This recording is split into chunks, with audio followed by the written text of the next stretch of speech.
एक लड़का जो आए दिन सोशल मीडिया पर अपनी तस्वीरें पोस्ट करता है, कभी अमेरिका का रहने वाला बताता है तो कभी ब्रिटेन का। इस वास्ते से वो न जाने कितनी लड़कियों को अपने झांसे में फंसा रखा था। आए दिन नई नई लड़कियों से फेसबुक पर दोस्ती करता और उन्हें यूज करके छोड़ देता था। एक दिन उसकी दोस्ती पश्चिम बंगाल की बांकुरा की रहने वाली आकांक्षा शर्मा से होती है। दोस्ती धीरे धीरे प्यार में बदलता है और ये प्यार इतना दिलकश हो जाता है कि एक दूसरे के बगैर रहना नहीं चाहते हैं। एक दिन वो लड़का कहता है कि तुम अमेरिका चली आओ, हम दोनों साथ रहेंगे और प्यार की एक नया दास्तान लिखेंगे। फिर दोनों एक दूसरे के पास चले आते हैं। धीरे धीरे उस लड़की को उस लड़के का सारा रहस्य पता चलता है। फिर उसे पता चलता है कि उसने जिससे प्यार किया था वो लड़का तो फर्जी इंसान है। अपनी पोल खोलने के बाद वो लड़का अपनी प्रेमिका की हत्या करता है। हत्या करने के बाद अपने ही घरों में उसके शव को दफन करता है। उसके शव के ऊपर फर्श करता है, चबूतरा बनाता है और वहीं बैठकर दारू पीता है उस चबूतरे पर, और फिर बिस्तर लगाता है और रात में सोता है। जब पुलिस उस लड़के को पकड़ती है तो पता चलता है कि वो सिर्फ अपनी प्रेमिका की हत्या नहीं किया था, बल्कि उसके साथ साथ 2 और लोगों की हत्या किया था। और वो 2 लोग कोई और नहीं बल्कि उसके माता पिता ही थे। नमस्कार, आदाब, सत श्री अकाल। मैं हूँ योगेश कुमार। मैं कहानियाँ सुनाता हूँ और मुझे पता है कि एक दिन कहानियाँ सुनाते सुनाते खुद कहानी बन जाऊँगा। जुर्म की फाइलों के पन्ने में कई ऐसी वारदात दर्ज हैं जो किसी भी इंसान के रोंगटे को खड़ा कर देती है। ऐसे ही एक दास्तान 7 साल पहले भोपाल से सामने आई थी। उदयन अपने माता पिता का इकलौता लड़का था। पिता उसके रायपुर की भेल कंपनी में जॉब करते थे, जबकि माता मध्य प्रदेश की भोपाल में एक सरकारी कर्मचारी थी।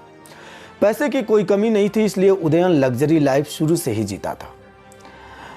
माता पिता के पैसों से उन्होंने रायपुर में अपनी एक घर बना लिया था, एक भोपाल में घर बनाया था, जबकि एक दिल्ली में भी फ्लैट खरीद रखा था। उदयन 12वीं तक की पढ़ाई रायपुर में किया। उसके बाद वो दिल्ली चला आया। रिश्तेदारों और परिवार वालों को बताता था कि IIT से वो इंजीनियरिंग की पढ़ाई कर रहा है, लेकिन वो तो अपनी लग्जरी लाइफ में इस तरह से विलीन था कि वो धीरे धीरे अपने मार्ग से भटकता चला गया। वो सोशल मीडिया पर आए दिन अपनी पोस्ट करता था तस्वीरें। कभी अपने आप को अमेरिका का रहने वाला बताता था तो कभी ब्रिटेन का रहने वाला। इस वजह से न जाने कितनी लड़कियों को अपने झांसे में फंसा रखा था। उदयन आए दिन नई नई लड़कियों से फेसबुक पर फ्रेंड रिक्वेस्ट से दोस्त बनाता था, उनसे दोस्ती करता था और जब अपनी काम निकल जाता था तो उन्हें छोड़कर चला जाता था। इसी बीच एक दिन उदयन फ्रेंड रिक्वेस्ट भेजता है एक पश्चिम बंगाल की बांकुरा की रहने वाली लड़की आकांक्षा शर्मा के पास। आकांक्षा शर्मा का प्रोफाइल देखता है, काफ़ी खूबसूरत लगती है वो लड़की। वो उससे दोस्ती करना चाहता है। उधर भी आकांक्षा शर्मा ने उसकी फ्रेंड रिक्वेस्ट एक्सेप्ट करती है और धीरे धीरे एक दूसरे से बात शुरू कर देते हैं। बात का सिलसिला इतना आगे तक बढ़ जाता है कि न जाने कब ये प्यार में बदल जाता है और प्यार एक दूसरे की जिंदगी बन जाता है, ये समझ नहीं आता है। उदयन अपने आप को अमेरिका का नागरिक बताता है और आकांक्षा शर्मा से कहता है कि तुम भी मेरे पास चली आओ, अब तुम्हारे बगैर जिंदगी अधूरी अधूरी सा लगता है। आकांक्षा शर्मा अपने माँ बाप की इकलौती लड़की थी और वो इंजीनियरिंग की पढ़ाई करती थी। सोशल मीडिया पर वो भी काफ़ी एक्टिव रहती थी और उदय से बहुत जल्दी ही उदयन से उसको प्यार हो गया था। एक दिन उदयन और आकांक्षा शर्मा एक दूसरे के होने के लिए एक प्लान बनाते हैं। उदयन कहता है कि मैं तुम्हारे लिए एक फर्जी ऑफर लेटर भेजता हूँ अमेरिका से। तुम अपने पिता को, अपने माताजी को दिखाना कि मेरा जॉब अमेरिका में लग गया है और तुम अमेरिका चले आना। उदयन इस साजिश के तहत आकांक्षा के पास एक फर्जी ऑफर लेटर भेजता है। अगले दिन आकांक्षा अपने माता पिता के पास ऑफर लेटर दिखाती है और उससे कहती है कि मेरी जॉब अमेरिका में लग गई है। माता पिता को भी खुशी मिलती है कि चलो मेरी बेटी को एक अच्छी कंपनी में एक अच्छा पैसे पर जॉब मिल गया है। खुशी खुशी उसके माँ बाप आकांक्षा शर्मा को अमेरिका जाने के लिए राजी कर लेती है। जून 2016 में आकांक्षा शर्मा 1,20,000 रुपया लेकर अपने घर से अमेरिका के लिए रवाना होती है। दिल्ली हवाई अड्डे पर आकांक्षा शर्मा से उसका प्रेमी उदयन मिलता है। उदयन उसे कहता है कि कुछ दिन के बाद से हम अमेरिका चलेंगे, अभी हम दिल्ली में ही कुछ दिन के लिए रहेंगे। उदयन ये भी कहता है कि आकांक्षा तुम अपने घर पे बात करना तो फ़ोन से मत बात करना, व्हाट्सएप से करना और व्हाट्सएप पे ही वॉइस मैसेज से बात करना। आकांक्षा उसकी बात को मान लेती है और दिल्ली की फ्लैट में रहने लगते हैं।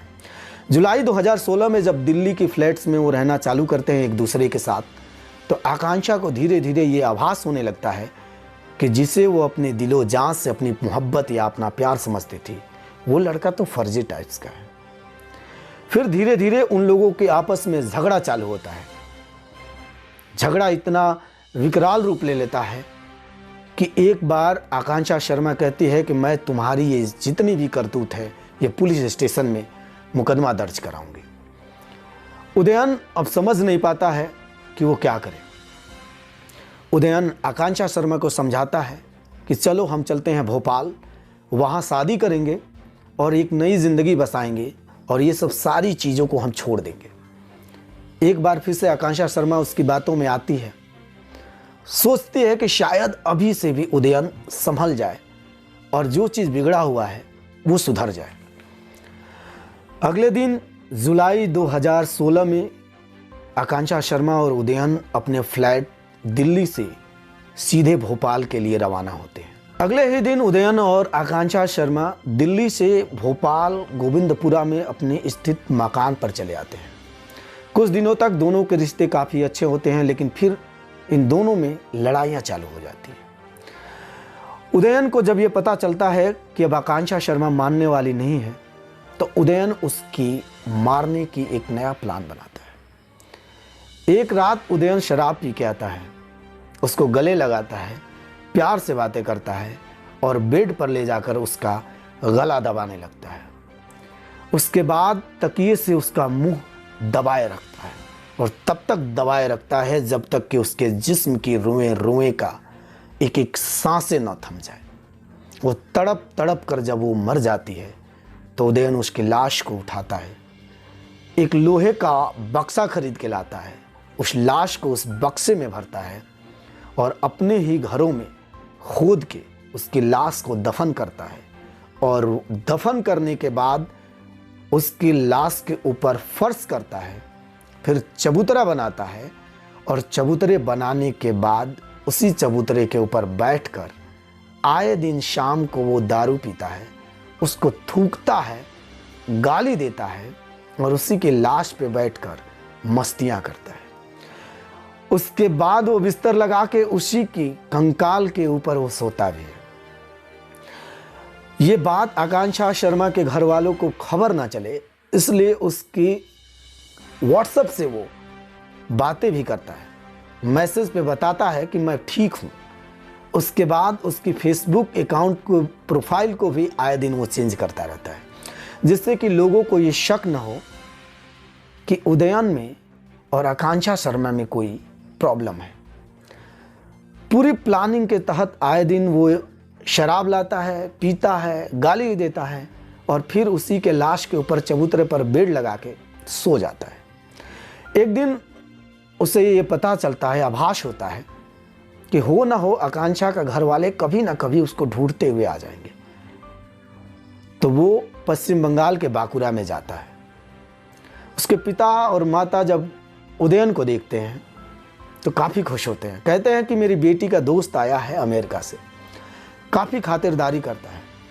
माँ जब चाय बनाने जाती है तो आकांक्षा की माँ को रोक देता है, बोलता है कि चाय मैं बनाता हूँ, लेकिन उसकी माँ उसको चाय नहीं बनाने देती है। वो वहाँ बातें करता है और जब उसके परिवार वाले आकांक्षा शर्मा के बारे में पूछते हैं तो वो इधर उधर की भटकी हुई बातें बताकर चला आता है। बाद में ये भी खुलासा होता है कि उदयन आकांक्षा शर्मा के माता पिता को मारने गया था, नशीली दवाइयाँ लेकर गया था कि चाय में नशीली दवाइयाँ उनको पिलाकर नशा से उनको बेहोश कर दे, उसके बाद उसकी भी तकिए से उन लोगों का मर्डर करके और फिर वापस आ जाए, लेकिन चाय उसकी माँ बना लेती हैं, इसलिए उन दोनों को मर्डर करने में का ये जो साजिश रहता है उसमें सफल नहीं हो पाता। उदयन की घुमाऊ बातों से आकांक्षा शर्मा के माता पिता को कुछ अंदेशा पैदा होता है। अब वो लगातार अपने बेटी के पास संपर्क करने की कोशिश करते हैं, लेकिन जब उनको संपर्क नहीं होता तो वो एक दिन बांकुरा पुलिस स्टेशन में जाते हैं और अपनी बेटी की गुमशुदगी की रिपोर्ट दर्ज कराते हैं। पश्चिम बंगाल बांकुरा की पुलिस इस मामले को काफ़ी संदिग्धता से लेती है, छानबीन करती है। जब छानबीन करती है तो पता चलता है कि आकांक्षा शर्मा का जो नंबर है उसका लोकेशन अमेरिका न बताकर बल्कि भोपाल में बता रहा है। फिर पुलिस की दिमाग घूम जाता है और लोकेशन को ट्रेस करता है, उसकी कॉल डिटेल निकालता है। फिर पता चलता है कि कॉल डिटेल से उदयन और आकांक्षा शर्मा के बीच में काफ़ी लंबी लंबी बातें हुई हैं। फिर मोबाइल के लोकेशन के हिसाब से वो धीरे धीरे भोपाल पहुंचते हैं। 2 फरवरी 2017 को उदयन को पुलिस गिरफ्तार कर लेती है।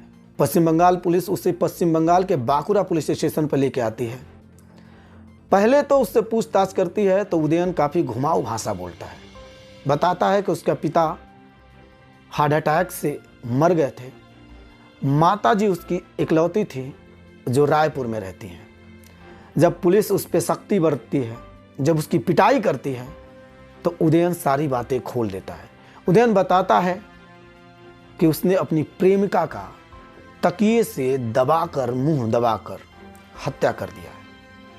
हत्या करके उसने उसके शव को एक बॉक्स में, लोहे के बॉक्स में भरकर अपने ही घरों के नीचे दफन कर दिया है। पश्चिम बंगाल पुलिस एक बार फिर से आती है उसके भोपाल स्थित मकान पे। उदयन की मकान को तलाशी किया जाता है, उसकी चबूतरा को तोड़ा जाता है, चबूतरे के नीचे का फर्श तोड़ा जाता है और उसके नीचे दबी हुई कंकाल को निकाला जाता है। कंकाल के परीक्षण होता है तो उसमें पाया जाता है कि ये लाश किसी और की नहीं बल्कि आकांक्षा शर्मा का है। उदयन बताता है कि आकांक्षा के हत्या करने के बाद वो बिल्डिंग मटेरियल्स की दुकान पे जाकर मटेरियल ले आता है, उस घर को फर्श करता है, उसके ऊपर चबूतरा बनाता है और फिर आए दिन वहाँ सोता है और उसी बेड पर उसको गंदी गंदी गालियाँ देता है। फिर पुलिस और कुछ छानबीन करती है। जब उदयन से कुछ और पूछताछ करती है तो पुलिस को एक और बड़ा रहस्य खुल के आता है और जब इस रहस्य को पुलिस सुनता है तो वो दंग रह जाता है। उदयन पुलिस को बताता है कि 2010 में एक दिन के लिए वो अपने माता पिता से रायपुर मिलने गया था। रिटायरमेंट के बाद उसके माता पिता रायपुर के ही स्थित अपने बंगले में रहा करते थे। उदयन एक रात के लिए जब उनके पास जाता है तो उनको नशे की गोलियां देता है। बेहोशी की हालत में उन दोनों को तकिए से दबाकर उनकी हत्या करता है और फिर उसी घरों में, रायपुर स्थित उसी मकान में उन दोनों को दफन करके वापस चला आता है भोपाल। फर्जी तरीके से वो उनके नाम की पूरी संपत्ति अपने नाम कर लेता है और फिर लग्जरी लाइफ जीना शुरुआत कर देता है। पश्चिम बंगाल पुलिस इस बात को सुनकर उदयन की घर रायपुर पहुंचता है। रायपुर की तलाशी होती है, उस घर की खुदाई होती है तो 2 कंकाल निकलते हैं जो उदयन के माता और पिता का रहता है। उदयन ये बात लगभग 6 से 7 साल तक अपने रिश्तेदारों से छुपाए रखता है। वो बताता है सभी से कि उनके माता पिता अमेरिका में उसके साथ रहते हैं। जब इस बात का खुलासा होता है तो पुलिस उदयन के ऊपर 1 नहीं बल्कि 2 नहीं बल्कि 3 लोगों की हत्या का मुकदमा दर्ज करता है। 2020 में उदयन को उम्र कैद की सज़ा सुनाई जाती है। उदयन आज पश्चिम बंगाल के बांकुरा की जेल में बंद है। इस कहानी को सुनाने का मेरा बिल्कुल भी मकसद नहीं है कि मैं किसी भी प्रकार के जुर्म का बढ़ावा देता हूँ, बल्कि मुझे आप लोगों को जागरूक करने के लिए कि आज भी समाज में ऐसे भी दरिंदे बसे हुए हैं जो अपने चेहरे पर नकाब लेकर घूमते हैं, जो सोशल मीडिया और लग्जरी लाइफ के लिए अपने रिश्तों को भी किसी भी हद तक अंजाम देने के लिए तैयार रहते हैं। तो उन लोगों से सावधान रहिए, मस्त रहिए, व्यस्त रहिए और अपने ज़िंदगी को खुशहाल तरीके से जीते रहिए। अभी के लिए हमें इजाज़त दीजिए। नमस्कार, मिलते हैं अगले किसी